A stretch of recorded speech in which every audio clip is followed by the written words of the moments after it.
Bonjour à tous. Donc je me présente, Philippe Gourmin, expert forestier. Donc les experts forestiers, contrairement à ce que le nom indique, sont avant tout des gestionnaires de forêts privées. Donc nous faisons de l'expertise, c'est ça qu'on appelle expert forestier, nous sommes une profession réglementée, une des dernières créées en France, puisque le décret date de 2008. C'est assez tardif. Il y a peu de chances qu'on ait de nouvelles d'ailleurs. Donc notre métier, c'est la gestion. Nous sommes peu nombreux, 170 en France, et on gère à peu près 1 million d'hectares. Un peu partout. On n'est pas forcément connu pour être spécialiste de la toute petite propriété. On intervient avant tout là où il y a des enjeux forestiers. Un enjeu, ça peut être un enjeu sylvicole, un enjeu de production, ça peut être un enjeu financier, ça peut être aussi un enjeu en termes d'organisation et de transmission de propriété. Ça concerne aussi la petite propriété. Si vous prenez 3 hectares dans le Morvan, ça vaut parfois beaucoup plus cher que 3 hectares dans d'autres régions. Donc là, il peut y avoir un enjeu financier, on peut avoir besoin d'un savoir-faire de forestier.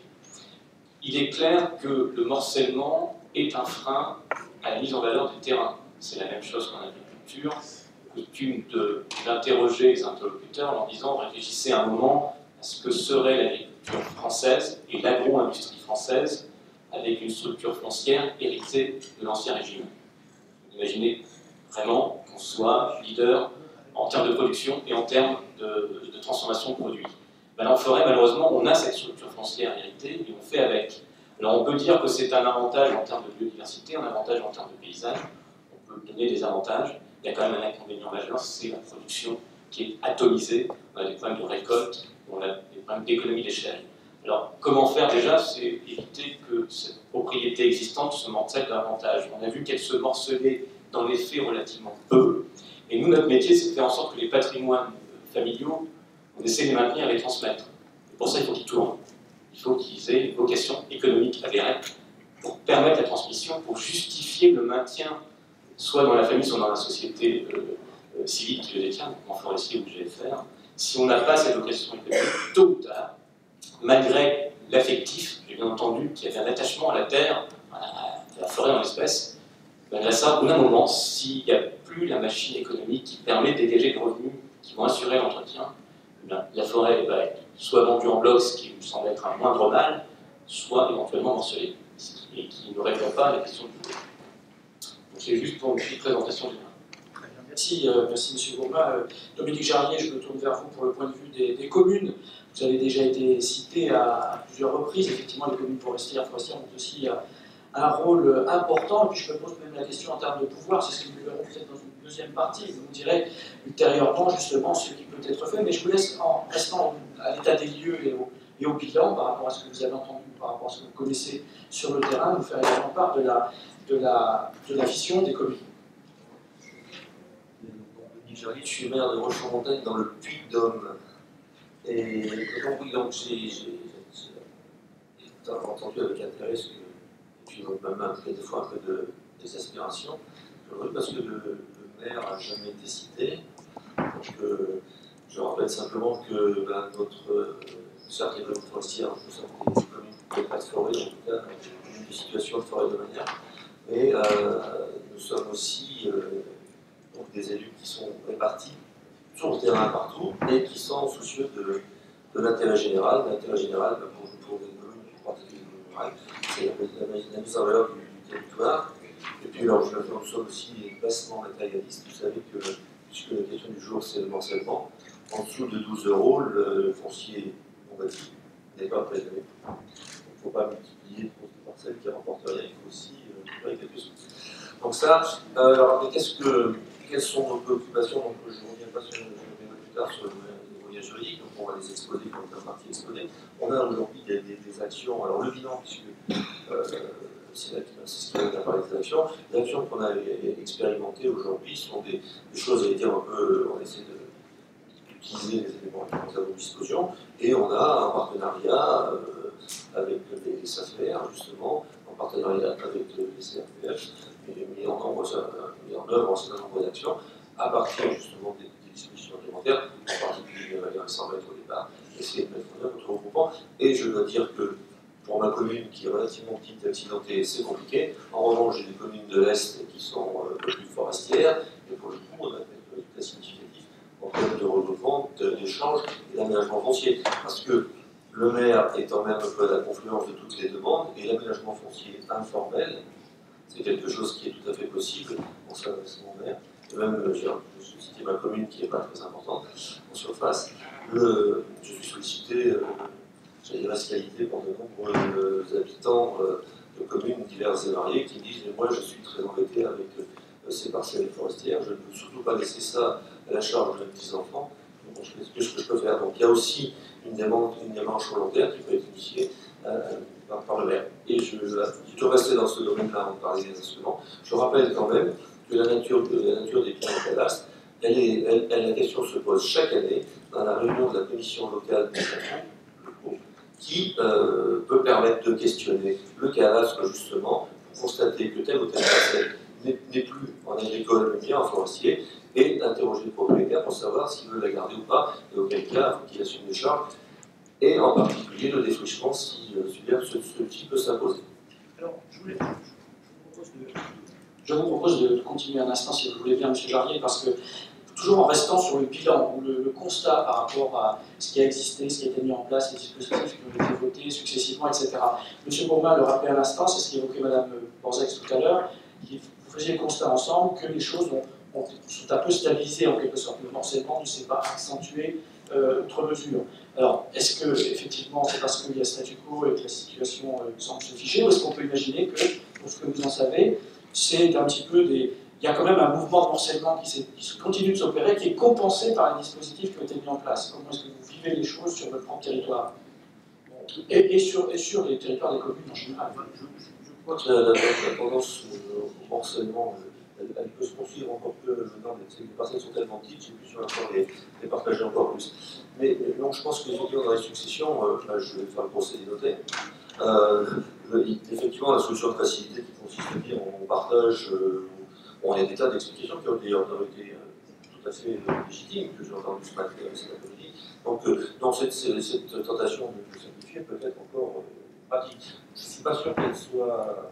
Qu'elle aille en cette façon, je ne crois pas. Et en revanche, le bilan de discussion réglementaire dans le cadre de la loi de 2014 dernière, il y aura un peu pour le faire, parce que sur ce sujet-là, les démarches sont complexes, sont longues, demandent beaucoup d'échanges. Et donc, je parlais des résultats sur certaines communes, ils sont encore, je veux dire, en marche. Merci, Monsieur Jarrier. Monsieur Bouvarel, donc, vous invite évidemment, vous pouvez l'imaginer, comme représentant, à la fois, finalement, en tant que représentant des propriétaires forestiers, à la fois de situation de vendeur, de situation de candidat à l'achat. Donc, vous avez une fédération de syndicats, de propositions en matière législative sur travailler sur ce sujet-là, parce que nous sommes à l'origine du droit de préférence. La Fédération des forestiers privés, parce qu'on voulait essayer de diminuer ce morcellement de la forêt privée française. Alors revenons quand même un peu sur l'état des lieux. J'ai fait un petit travail, suite à la dernière fois que nous nous sommes vus pour préparer ce colloque. Je suis remonté jusqu'aux statistiques de Dobray et je suis descendu jusqu'en 2009, l'avant-dernière statistique du ministère. Les propriétés de 10 à 25 hectares depuis en 90 ans ont augmenté de 121% en France. Les propriétés de 25 à 100% ont augmenté de 117%. Et les propriétés de plus de 100 hectares ont augmenté de 38%. Ça veut dire que globalement, en 90 ans, c'est plus de 3 400 000 hectares qui ont été regroupés. Donc aujourd'hui, le nombre de parcelles, de petites parcelles, n'est pas en augmentation, il est en diminution. Je le dis, je l'affirme, avec les statistiques qui sont données. Voilà. Deuxième élément, Mme Borzex a dit, le morcellement concerne que la forêt privée. Je dis non, ce n'est pas vrai. Quand on regarde le cadastre, les deux types de cultures, bois et landes, ensemble, ou bois seulement, de moins d'1 hectare. Pour la forêt privée, j'ai 2 900 000 propriétaires pour 850 000 hectares, en bois et landes. En bois uniquement, j'ai 2 200 000 propriétaires pour 687 000 hectares. Donc là, je suis en forêt privée. Je passe en forêt communale. En bois et landes, j'ai 38 000 propriétaires pour 11 078 hectares. Et si je fais que les bois, j'ai 26 000 propriétaires pour 8 000 hectares. Donc il y a une problématique. Et là, je suis d'accord, le droit de préférence, il ne doit pas s'exercer qu'en forêt privée, il doit s'exercer en forêt privée et en forêt publique. Et qu'on en a poussé nous-mêmes, la fédération, à la notion que c'est mon collègue Denis Charlier sur les biens vacants et sans maître. Et si vous regardez le texte de loi qui parle des biens vacants et sans maître, on a fait préciser dans la loi qu'avant que la commune réintègre dans son patrimoine communal les parcelles prises dans biens vacants et sans maître, ils avaient 5 ans pour voir s'ils pouvaient être auteurs de réorganisation foncière. J'ai eu une vie antérieure sur le terrain, où j'ai eu dans l'Ariège des propriétés communales et publiques qui étaient tellement mélangées l'une à l'autre qu'on pouvait faire une piste forestière pour desservir l'ensemble du massif qui fait 500 hectares uniquement en passant sur les petites parcelles qui étaient à la commune. Voilà. Donc là, il y a vraiment des questions qu'il faut qu'on se pose. Et la loi, et Mme Bordeaux l'a dit tout à l'heure, il faut qu'on travaille forêt privée sur ce sujet-là, et c'est fondamentalement nécessaire.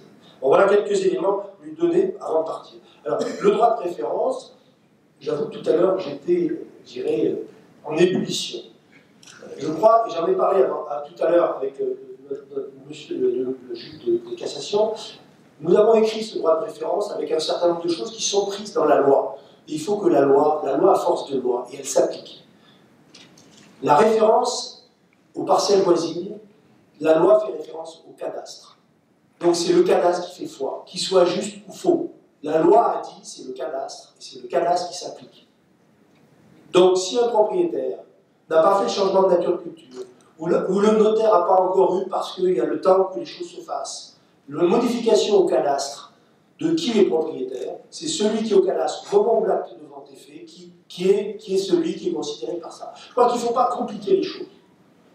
L'autre aspect qui me paraît important, et on en a parlé aujourd'hui, on s'est battu parce qu'on considérait que les coûts des frais d'acte étaient plus chers que les valeurs des parcelles. On arrivait jusqu'à 450%. Quand je parle des coûts, c'est à la fois le notaire, mais aussi tout ce que l'État, je dirais les communes et autres, prennent. Jusqu'à 450% du prix de la parcelle. Aujourd'hui, il ne faut pas tirer à bout portant sur le droit de préférence et le prendre en otage de la problématique du coût des actes.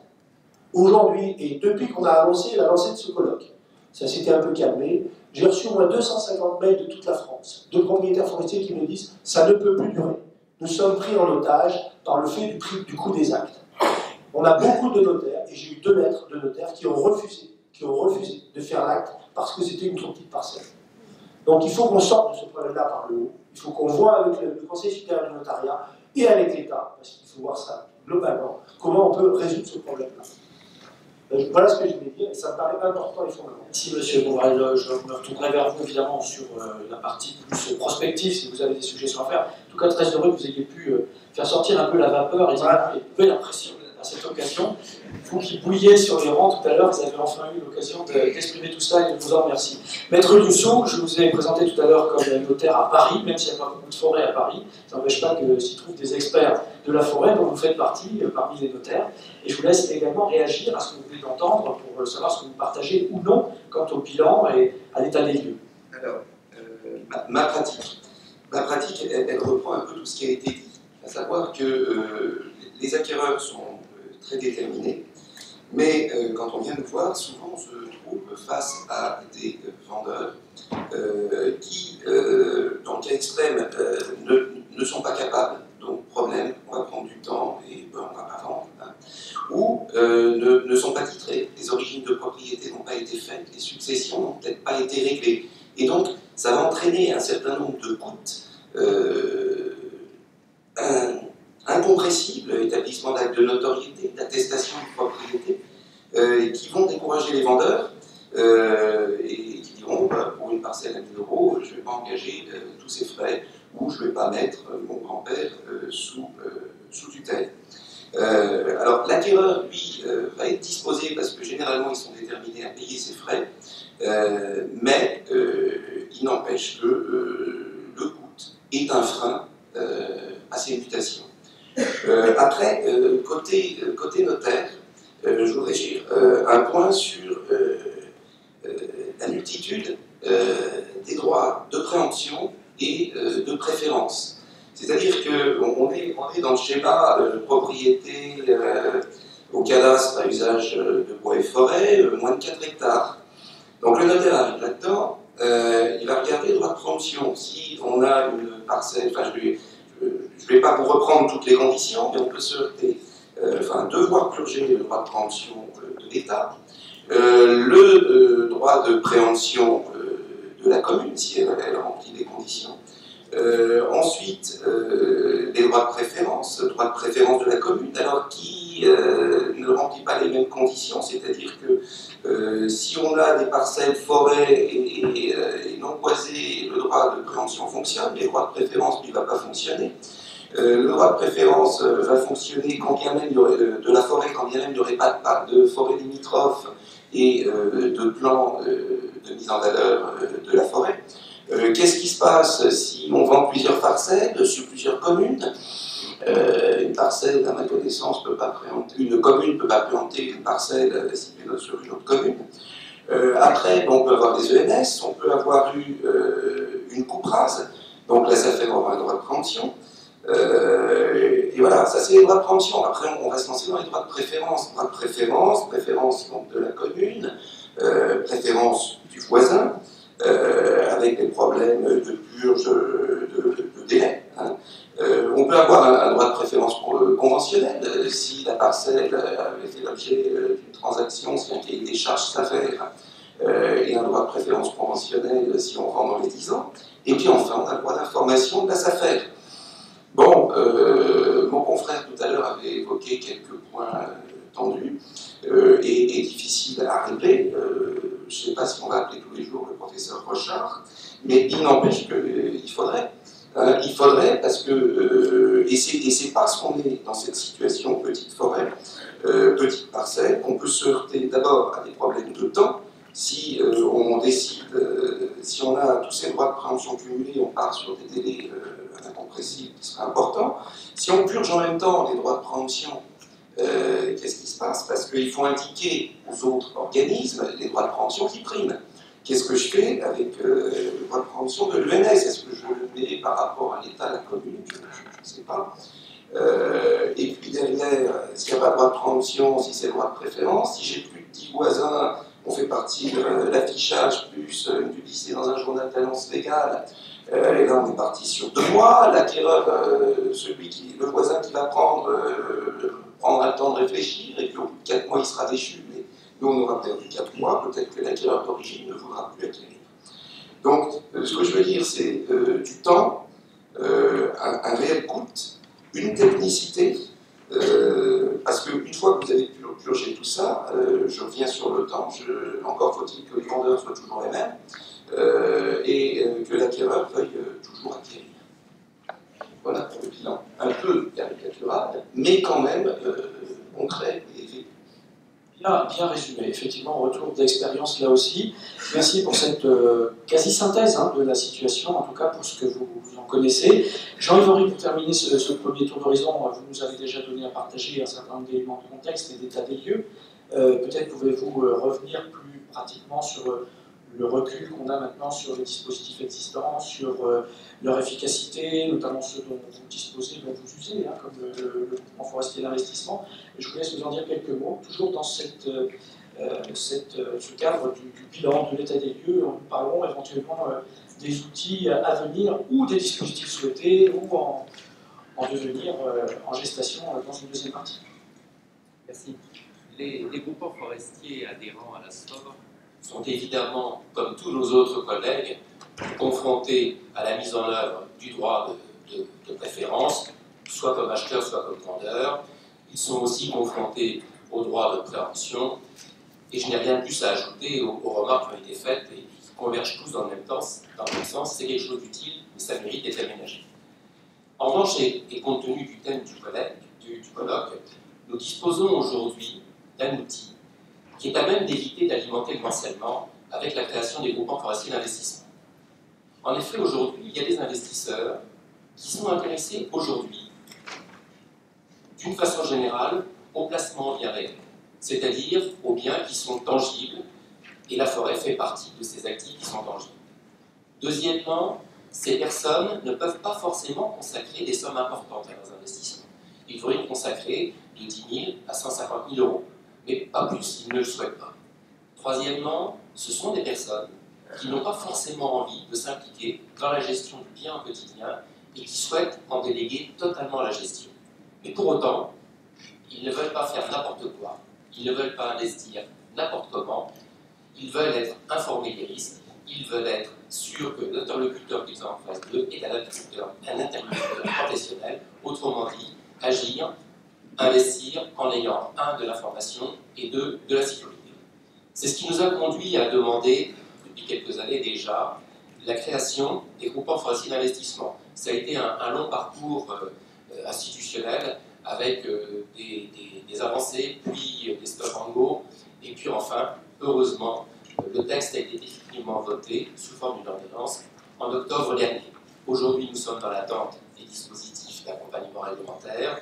Il devrait voir le jour prochainement dans la mesure où il y a un accord sur le contenu de ces textes entre nous-mêmes et les pouvoirs publics, à savoir le ministère de l'Agriculture, le ministère des Finances et l'autorité des marchés financiers. Outre le fait d'offrir un support d'investissement répondant aux mêmes normes de gestion et d'information que les autres supports, comme les CPI d'ailleurs, les sociétés civiles de placement immobilier, qui collectent chaque année plusieurs milliards d'euros et qui sont aujourd'hui parfaitement introduits dans le paysage de l'épargne et de l'investissement.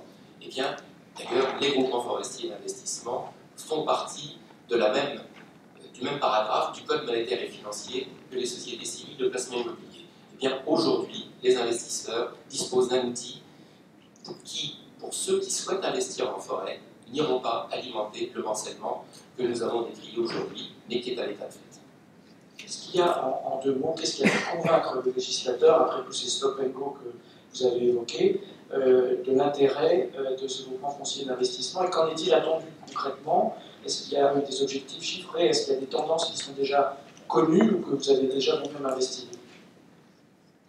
Il y a plusieurs éléments de réponse. Le premier élément de réponse, c'est que le groupement forestier, qui était un support juridique utilisé pour amener les investisseurs en forêt, était totalement insuffisant et générait beaucoup d'incertitudes juridiques. Et tous les acteurs, les notaires entre autres, mais aussi les conseillers financiers, mais aussi les vendeurs de forêt, mais aussi les investisseurs ont horreur de ça. Dès qu'il y a une incertitude juridique, eh bien, on tourne le dos à la proposition qui est faite. Néanmoins, il y a une caractéristique qui a été relevée dans le programme national de la forêt et du bois, c'est qu'aujourd'hui, il y a un manque d'investissement en forêt. Alors, évidemment, le groupement forestier d'investissement ne va pas être la solution à tout ce manque d'investissement, mais c'est un élément de réponse. Et en général, on résout un problème en apportant un certain nombre de solutions. Il n'y a pas une solution, il y a un certain nombre de solutions. Le groupement forestier d'investissement fait partie de ces solutions. Pour deux raisons. La première, c'est que lorsqu'une personne investit, elle attend des dividendes de son investissement. Et lorsqu'on attend des dividendes en forêt, eh bien, il faut gérer la forêt, il faut vendre du bois. Et cette personne, elle attend aussi une plus-value en capital. Je connais rarement un investisseur qui dit, bon, écoutez, vous vendez tout, et puis s'il reste rien à ma fin, je m'en contenterai, je vous dirai merci. Non, elle attend une valorisation de son capital. Et cette valorisation de son capital, elle passe par des investissements qui sont ciblés et qui permettent de faire prendre de la valeur à la forêt qui est entrée dans le patrimoine du groupement forestier. Donc ce sont les deux intérêts. Investir en forêt, le faire par des gens dont c'est le métier, dans un encadrement tout à fait sécurisé, avec une information qui est parfaitement dédiée et parfaitement bien comprise par les investisseurs. Merci Jean-Yves Henry pour cette précision. Comme je vous ai invité, et puis cela nous permettra, en répondant rapidement à cette deuxième problématique, de nous tourner rapidement vers le public également. Je voudrais donc en venir aux perspectives. Je parlais de prospective tout à l'heure, quant aux autres solutions éventuelles pour inciter à une meilleure mise en gestion, sachant que vous avez tous été les uns et les autres à un moment donné contributeurs justement des réflexions qui ont eu lieu jusqu'à présent, et d'autres sont en gestation probablement, comme je le disais. Je vous laisse vous exprimer très librement là-dessus les uns et les autres. Monsieur Bouvarel, si vous souhaitez revenir justement dans la foulée de ce que vous présentiez tout à l'heure sur ce que sont les solutions que vous proposez, sur quoi vous aspirez. Donc, comme je vous le disais, c'est un sujet sur lequel la Fédération a travaillé, mais elle n'a pas travaillé toute seule. On a fait un groupe de travail auquel ont été associés un certain nombre de partenaires. En proposition, on propose de travailler sur l'exonération des droits de mutation selon la valeur des parcelles. On a proposé, on avait obtenu au niveau législatif la perception triennale de l'impôt. Grâce au ministère des Finances, ça a été refusé, et ça a été accepté dans une loi, puis ça a été enlevé à la loi de finances suivante, et ça vient d'être reproposé dans la loi de finances qui est en discussion aujourd'hui. Un seuil de non-division. On souhaite que, législativement parlant, en dessous d'une certaine surface, qui pourrait être 4 hectares, eh bien, dans une donation ou dans une succession, on ne puisse pas diviser les parcelles. Donc, vous voyez, en termes syndical, On va très loin en termes de propositions vis-à-vis de nos propriétaires. Un engagement de non-démembrement, voire un engagement de regroupement de parcelles quand on bénéficie du droit de préférence. C'est-à-dire quand un propriétaire rachète une parcelle en exerçant sa préférence, il est obligé au cadastre de faire plus qu'une seule parcelle, les 2 parcelles acquises. Ça me paraît important, parce que derrière, on voit la structuration qu'on peut faire. Parce que je vous rappelle que Mme Borzel, vous avez dit 2 choses, il y a le morcellement et il y a la parcellisation. Je suis moi-même propriétaire de 10 hectares dans la Drôme sur 3 communes dans 17 parcelles. Aucune n'est jointive. Il y a la vente, il y a de travailler sur la vente à la majorité des indivisaires. Donc là aussi, il faut bouger le droit des indivisaires pour arriver à quelque chose qui puisse permettre de sortir d'une indivision, d'une aide à l'acquisition. Alors là, c'est le pis-aller, on en a parlé. On a vu que jusqu'en 2011, les conseils départementaux faisaient des choses. On a encore actuellement 6 conseils départementaux qui amènent des subventions à l'acquisition ou à l'échange d'un certain nombre de parcelles. Donc là, il faudrait travailler là-dessus. On pourrait réfléchir aussi, et là le faire avec les notaires, à travailler avec les communes sur des actes administratifs. C'est-à-dire quand on travaille en termes d'animation et autres, quand on fait, je voulais en parler, Frédéric Borzec en a parlé, elle a parlé du GF, moi c'est pas le GF qui m'intéresse, c'est ce qu'il y a derrière le GF. C'est le plan simple de gestion concertée. Et on s'aperçoit que quand on a, et dans les 4 exemples qu'elle a donnés, aujourd'hui ils ont été créés il n'y a pas très longtemps, chaque année, on a des petits propriétaires qui demandent à rentrer dans ces documents de gestion. Donc on a un effet boule de neige qui se met en place, et dans la réflexion de gestion ensuite, quand on revient à réfléchir sur la gestion, et qu'il a des parcelles aux 2 bouts du GF, ben il se dit c'est complètement ridicule, est-ce que je ne peux pas les mettre au même endroit? Donc on voit que derrière, il ne faut pas opposer gestion et foncier. Il y a des endroits où le foncier démarre d'abord, il y a d'autres endroits où c'est la gestion qui démarre. C'est important, et je suis d'accord avec elle, elle a fini par le comprendre. Le plan simple de gestion concertée, ça ne concerne absolument pas que les petits propriétaires. Si on veut faire que des petits propriétaires avec des plans simples de gestion, nous n'y arriverons pas. La forêt se gère dans la continuité, il faut que dans le GF, il y ait des gestionnaires qui voient dans la continuité. Donc un GF, il n'y a pas un propriétaire qui a au moins, si on en feuille, s'il n'y a pas au moins un propriétaire qui a 200 hectares, il ne fonctionnera pas dans la continuité. Ou on sera obligé de faire une association syndicale de gestion forestière. Le problème de la gestion de ces associations syndicales de gestion forestière dans le temps en termes administratifs posera le même problème que les groupements forestiers de petits propriétaires qu'on avait fait avec le Fonds forestier national. Donc il faut trouver des moyens plus simples. Et puis le deuxième projet, c'est ce qui a été dit tout à l'heure. Nous on souhaite au niveau de la forêt privée un rapprochement avec le Conseil supérieur des notariats pour vraiment travailler sur ces sujets-là ensemble, parce qu'on s'est aperçu que le droit de préférence, qu'on les avait omis, et le fait de les omettre a provoqué derrière, non pas des réactions des députés et des sénateurs, les réactions de tous les notaires qui ont fait poser des questions aux sénateurs et aux députés, alors que si on en avait causé ensemble avant, je pense qu'on aurait évité un certain nombre de questions. Voilà. Et c'est pour ça que je disais tout à l'heure, et je le redis, la loi précise bien que pour le droit de préférence, on s'appuie sur le cadastre, donc c'est la loi qui commande. Un notaire qui applique ce qu'il y a sur le cadastre et qui se trompe parce que le cadastre est faux, ce n'est pas de sa responsabilité. Merci, Monsieur Bouvarec. Vous pourrez revenir, si vous le souhaitez, d'ailleurs, à un autre moment sur notamment les aspects de rapprochement entre situation publique et privée, comme l'a évoqué Mme Borzec tout à l'heure, ce qui semble convenir aux oreilles du ministère à ce stade. Donc peut-être pourrez-vous nous en dire un petit peu plus. Mais on va continuer notre tour de table des propositions, des suggestions. Je disais tout à l'heure, Monsieur Jarlier, nous attendons de votre part justement que vous rappeliez le rôle actuel et potentiel des maires dans la restructuration forestière, enfin foncière, largement des communes.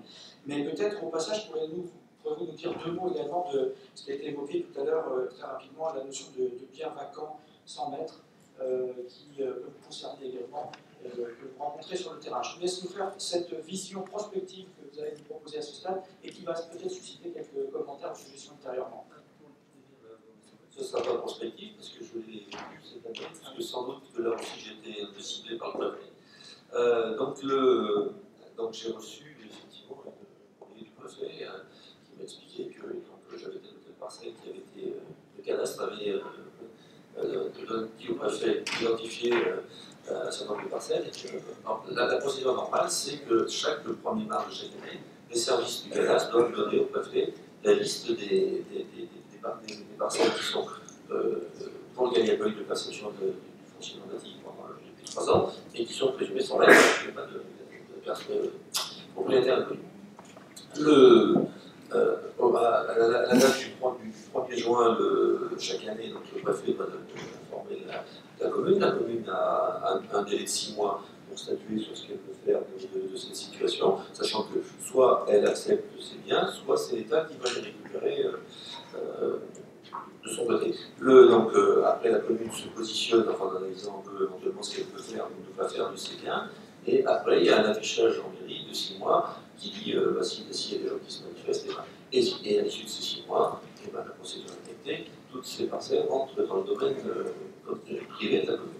Donc voilà la procédure telle qu'elle devrait se passer systématiquement. Alors à partir de ces éléments-là, nous on avait effectivement participé dans un processus législatif un peu sur ces sujets. Donc on s'est dit il faut qu'on maintenant faut qu'on valorise cette liste. Donc on a essayé de regarder en termes d'aménagement ce que ça peut donner. Et c'est là que je reviens aussi sur la nature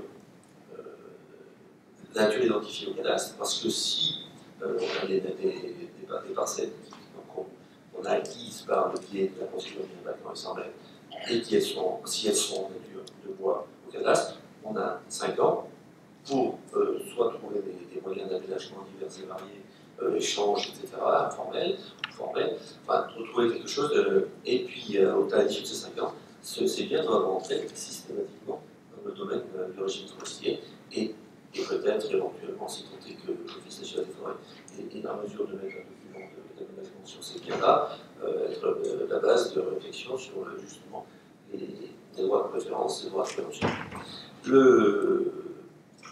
Cette procédure est tout à fait imaginable, et ça me ramène à l'idée que j'ai essayé de mettre tout à l'heure, à savoir que l'opérateur, puisqu'on n'a pas de roman et qu'effectivement on n'aura pas de roman, on peut avoir une réflexion informelle avec les propriétaires de la commune qu'on peut identifier, puisqu'on a effectivement nos parcelles avec le nom du propriétaire et la nature de la culture qui est dessus, et à partir de ce moment-là, commencer à avoir des interactions avec les propriétaires en question pour essayer d'imaginer.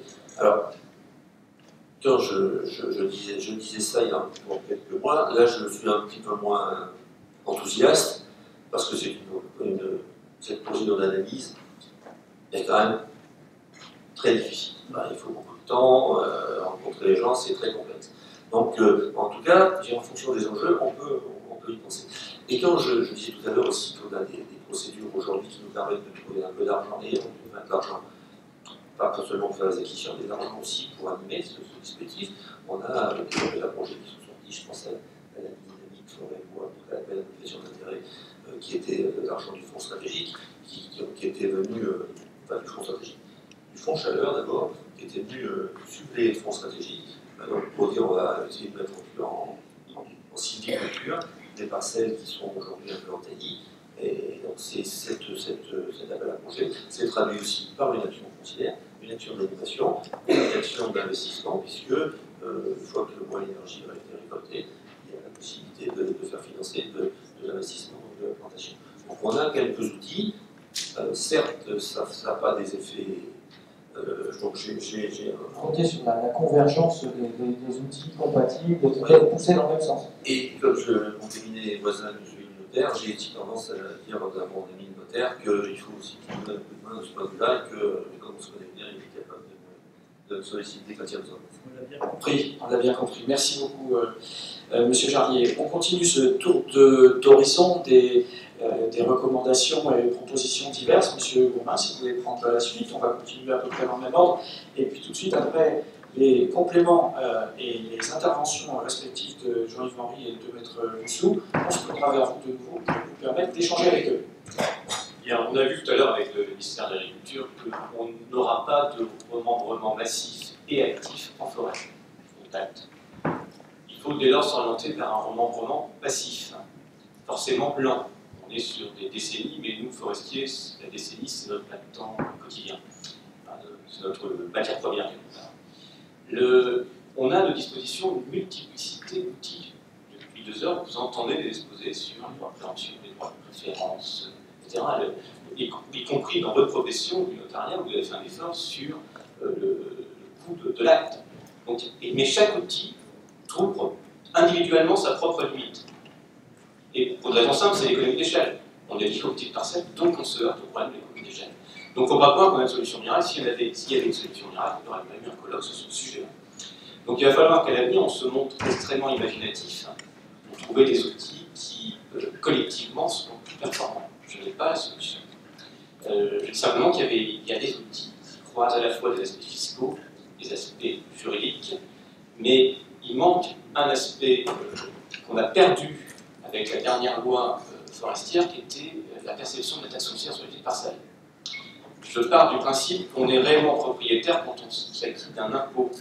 L'impôt donne le vrai sentiment de propriété, tiens, notamment dans certaines familles, pour la mienne, tiens, j'ai une parcelle, je reçois d'un seul coup une taxe d'imposition. Le fait de ne pas la payer fait qu'on ne s'occupe pas de cette propriété, elle n'existe pas, elle ne coûte pas. Alors c'est pas des grosses sommes, mais symboliquement c'est très fort. Et on regrette, nous les forestiers de l'amour, les gestionnaires, que cette mesure ait été disparue à cause de Bercy, qui n'en a pas voulu pour des raisons de faisabilité. J'entends Luc Bouvarel qui dit qu'il arrive de revenir dans le projet de loi de finances 2018, ce serait vraiment une bonne chose. Simplement que les gens prennent conscience qu'ils sont propriétaires. Peut-être à l'autre bout de la France. Et à partir de là, quand on paie tous les ans, tous les 3 ans, tous les 5 ans une petite somme, on se dit, mais est-ce que je vais continuer à payer ça toute ma vie? Est-ce que je vais transmettre ce mini-poste de coût à la génération suivante? Et là, on peut arbitrer. Et si on a des outils comme la forêt bouge, où on peut signaler qu'on est vendeur, parce qu'aujourd'hui, comment signale-t-on qu'on est vendeur d'une propriété, d'une petite propriété? On a le bon coin éventuellement. Là, il y a un outil qui est spécifique à la forêt qui se met en place, où on va assurer la visibilité propriétaire-vendeur. Donc on peut imaginer un cercle vertueux, mais pas vous décevoir, qui sera nécessairement extrêmement lent à porter ses effets. Voilà. Alors, entre le tout volontariat et le tout coercitif, vous avez, comment dirais-je, à ce stade de la synthèse qu'on essaye de proposer, une vision intermédiaire, ou un chemin intermédiaire par lequel il nous faudrait passer, même en progressivité, mais voyez-vous justement une troisième voie, si je puis dire, puisqu'on a entendu justement l'expression des deux possibilités, mais avec toujours aussi des airs aussi dubitatifs des uns et des autres. Engagé par le vôtre d'ailleurs. Je suis assez dubitatif, j'ai du mal à le cacher. Non, je ne vois pas une troisième voie légale. De toute façon, le ministère de l'Agriculture, ça a été dit, a fléché son action vers la propriété de plus de 4 hectares. D'abord vers les propriétaires, les 400 000 propriétaires qui ont des surfaces assez significatives, pas énormes, parce que 4 hectares c'est pas très important, sur lesquels l'action du ministère peut être assez significative. Donc déjà, on a un effort au niveau des gestionnaires sur ces propriétés qui ne sont pas forcément gérées déjà à l'optimum. Donc si on parle de gestion, mobilisation de bois et de renouvellement de l'environnement, on a encore du grain à moudre dans ce compartiment. Nous verrons dans 10 ans s'il y a lieu d'avoir des mesures un peu plus directives dans les moins de 4 hectares. Mais pour le moment, ce n'est pas le sujet, en tout cas, ce n'est pas le sujet de ministère. Monsieur Bouvarel, êtes-vous en mesure de répondre à cette même question que je viens de poser à monsieur Courbin? Voyez-vous, Philippe vient de dire qu'il faut faire des économies d'échelle. Le foncier, c'est le foncier. À quel moment dans la vie du territoire ruraux, on reparle du foncier? Il y a un moment, et aujourd'hui toutes les communes de France vont devoir y passer. C'est dans le cadre des documents d'urbanisme. La loi NOTRe est en train de modifier un certain nombre de choses. On a des schémas régionaux qui sont en train de se mettre en place, qui vont obliger toutes les communes à revoir leurs documents d'urbanisme. Le document d'urbanisme, il s'appuie sur quoi? Sur le cadastre, sur le parcellaire cadastral. Aujourd'hui, quel est le grand absent des documents d'urbanisme? La forêt. Donc, le moment, et là, c'est financé. C'est financé. Les communes ont une aide pour faire ce genre de choses. Mais aujourd'hui, la forêt n'est pas traitée. Donc, il faut absolument qu'on arrive à se battre pour que lorsqu'on va avoir, et en plus, on va faire des plans locaux d'urbanisme intercommunaux. Il faut absolument que lorsqu'on va travailler là-dessus, qu'il y ait un chapitre forestier. Car de ce chapitre forestier, les structures qui accompagnent les élus pour faire ça, se posent la question. Font un diagramme des parcelles cadastrales, maintenant on a des outils informatiques, on a regardé ce qui est capable de faire la SAFER. La SAFER peut vous sortir la carte communale d'une commune, en vous mettant, comme ce que vous a montré tout à l'heure Mme Borzex, en couleurs différentes, la propriété de chaque propriétaire. Donc derrière, on peut imaginer, puis là il y a une dynamique qui peut se mettre en place et qui de toute façon va devoir travailler sur le sujet. Et derrière, en même temps, on peut résoudre d'autres problèmes qui sont l'accès à ces massifs forestiers. Moi, j'ai vu combien de communes faire un lotissement sur la seule voirie communale qui permet d'approvisionner la massif forestier qui est à cheval sur la commune, et derrière, on sort tout le bois. Donc là, il y a vraiment, aujourd'hui mais on est sorti du foncier forestier. Mais Et là, on attaque le foncier avec un autre outil, et je pense qu'il faut qu'on se pose la question. Merci, Monsieur Bouvarel. Si vous permettez, Maître Youssou, je vous réserverai le dernier mot en tant que notaire, si vous le voulez bien. Donc je vais proposer à Jean-Yves Henry de nous faire part de sa propre vision prospective, et puis je vous laisserai effectivement ce mot de la fin avant de nous tourner vers le public. Comme Philippe l'a rappelé avec sagesse et expérience, Il n'y a pas une solution à un problème posé, parce que s'il y avait une solution, chacun la connaîtrait et on ne serait pas là aujourd'hui. Dans le domaine du morcellement, dans le domaine de la mise en gestion, il y a plusieurs approches. Pour notre part, il y en a trois. Il y a la plus mature jusqu'à la plus à réfléchir. La première, c'est l'approche fiscale. Nous avons parlé cet après-midi du défi forêt, le dispositif d'encouragement fiscal à l'investissement en forêt. C'est un dispositif qui est apprécié par les forestiers. Pour autant, il ne fonctionne pas bien. Je rappelle qu'il a 4 volets. 2 volets relatifs à la réduction d'impôts, l'acquisition et les assurances, la couverture d'assurance notamment tempête, et deuxième partie, un volet crédit d'impôt avec une partie travaux et une partie gestion. C'est un dispositif qui ne coûte pas très cher. Dans chaque loi de finances, on budgète son coût, 5 millions pour la première partie, 4 millions pour la seconde, mais on ne sait jamais ce que ça a coûté. En fait, ça coûte beaucoup moins cher. Et à l'inverse, ça peut rapporter beaucoup à l'État, parce que des travaux, ça génère de la TVA. L'assurance, dès lors que les surfaces assurées sont importantes, et ben ça génère beaucoup moins d'engagement de l'État. Donc l'État a un intérêt à ce que le défi fonctionne. Et on constate enfin, c'est pour remarquer que c'est un dispositif qui ne rend pas ce qu'il devrait donner, l'enquête que j'ai évoquée tout à l'heure a prouvé qu'il y avait environ 7000 propriétaires, 7000, on a parlé de 2 millions et quelques, de 1 million, pardon, de plus d'1 hectare. Il y a 7000 propriétaires qui l'utilisent. Donc c'est un outil qui pourrait être efficace et qui est sous-employé. C'est la raison pour laquelle, avec nos amis de la Fédération, nous avons entrepris des démarches pour, dans le cadre de la prochaine loi de finances rectificative qui sera votée, je l'espère, avant la fin de l'année et qui entérinera le défi pour 3 nouvelles années supplémentaires, eh bien, on essaye de l'optimiser et on essaye de faciliter sa mise en œuvre. Exemple, pourquoi demander à quelqu'un qui a fait des travaux sur sa forêt de conserver sa forêt pendant plusieurs années, de conserver ses parts pendant plusieurs années? Les travaux sont faits, c'est bien. À partir du moment où c'est fait, eh bien, on passe à autre chose. Même chose, chaque année, le contribuable, le gérant du groupement forestier doit tenir à la disposition de l'administration fiscale une foultitude de documents. Donc, là aussi, avec l'administration des finances, de l'agriculture, nous allons probablement entamer un chantier de façon à faciliter la mise en œuvre du défi. Deuxième piste. Chaque gérant de groupement forestier est confronté à des successions. C'est la vie. Et à chaque fois, ces successions donnent toujours lieu à des opérations qui sont compliquées. Parce qu'il y a des certificats à obtenir, il y a des renseignements à obtenir, ça donne beaucoup d'échanges avec les notaires qui sont chargés des successions. Parfois, ça n'aboutit pas. Il y a des parts qui tombent dans les errances. Donc, là, ça serait bien. C'est un nouveau chantier à entreprendre avec le Conseil supérieur du notariat. Voyons voir comment pouvoir circulariser les opérations dès lors qu'il y a une mutation dans un groupement forestier qui existe. Vous l'avez fait avec succès, je crois, dans les coopératives viticoles. Ben, imaginons la même chose dans le domaine de la forêt. Troisième voie, il y a d'un côté des groupements forestiers qui collectent de l'argent, qui ont une capacité à apporter des fonds.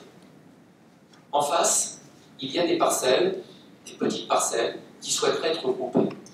On pourrait parfaitement organiser la rencontre de ces deux éléments, des gens qui ont des capitaux, des regroupements de parcelles, mais cela sous-entend la mise en œuvre d'un opérateur foncier. Alors, prenons le temps, travaillons dans la sérénité, voyons comment les organisations forestières peuvent travailler là-dessus, voyons comment les opérateurs fonciers peuvent travailler là-dessus de façon à mettre en place une opération qui, d'un côté, dans une région donnée, dans un périmètre donné, permettrait de mettre en face des gens qui apportent des capitaux, des gens qui apportent du foncier, de façon à ce que ce foncier soit géré en fonction des enjeux qui ont été évoqués en tout début de service. Voilà les 3 pistes qui pourraient être évoquées et qui, comme vous l'avez constaté, ont des degrés de maturité bien différents. Merci Jean-Yves Henry pour ces propositions très concrètes qui seront consignées quelque part, hein, d'une façon ou d'une autre, s'il n'y a pas d'acte, en tout cas dans les conclusions de cette rencontre, parce qu'effectivement il y a quelques pistes qui répondent d'une certaine manière à ce que j'évoquais comme étant une troisième voie tout à l'heure, entre le tout coercitif et le tout volontariat, mais peut-être les notaires ont-ils aussi, Maître Dussopt, une autre vision des choses, ou approuvent-ils tout ou partie ce qui a été proposé par les uns et les autres? Alors, d'abord, un petit point technique, je pense qu'il serait bon que le notaire ait un pouvoir légal pour purger les droits de préemption et éviter ainsi des cas de nullité. L'exonération des droits sur une période donnée, très bien. Après, j'ai peut-être deux propositions. La création d'un guichet unique. Un guichet unique qui pourrait être la direction des TTM, par exemple, ou auquel le notaire s'adresserait. Dans un monde idéal, il s'adresserait en expliquant, voilà, tel vendeur vend à telle personne, telle parcelle, je veux un plan cadastral, un extrait de matrice, à tel prix. Et puis, dans un délai, on va dire, 4 mois après, à défaut de retour vers le notaire passerait la vente, parce que l'intermédiaire, le guichet unique, aurait purgé tous ses droits de préemption et de préférence. Ensuite, ça, je pense que ça pourrait être un élément utile pour avancer. Après, dernière proposition, alors c'est peut-être de l'ordre du rêve autour de l'opérateur foncier. L'opérateur foncier, qui pourrait avoir un budget alloué par le bras armé de l'État, aurait une mission limitée dans le temps, 5 ans, aurait accès à toute possibilité de déterminer qui sont les propriétaires fonciers de petites parcelles, et serait aussi, pourquoi pas, les cessions qu'il réaliserait seraient exonérées de droits, toujours dans cette durée. Attention, il aurait un super privilège, c'est-à-dire qu'il passerait devant tous les droits de préemption et de préférence. Il pourrait, à l'amiable, ainsi, engranger des parcelles. Ça se ferait donc, ça prendrait le temps qu'il faut pour ces problèmes d'origine de propriété, mais il pourrait prendre à sa charge les surcoûts. Ensuite, sa mission, la fin de sa mission, ça serait de redistribuer ces terres avec une cohérence, soit sans respect de droits de préemption, soit tout simplement en respectant lors des cessions les attributions des parcelles. Je suis vendeur, j'ai plusieurs parcelles, peut-être qu'il y a 4 acquéreurs qui seront intéressés et pas un acquéreur au final. Donc, donner du temps, de l'argent et du pouvoir à cet opérateur foncier qui pourrait ainsi être limité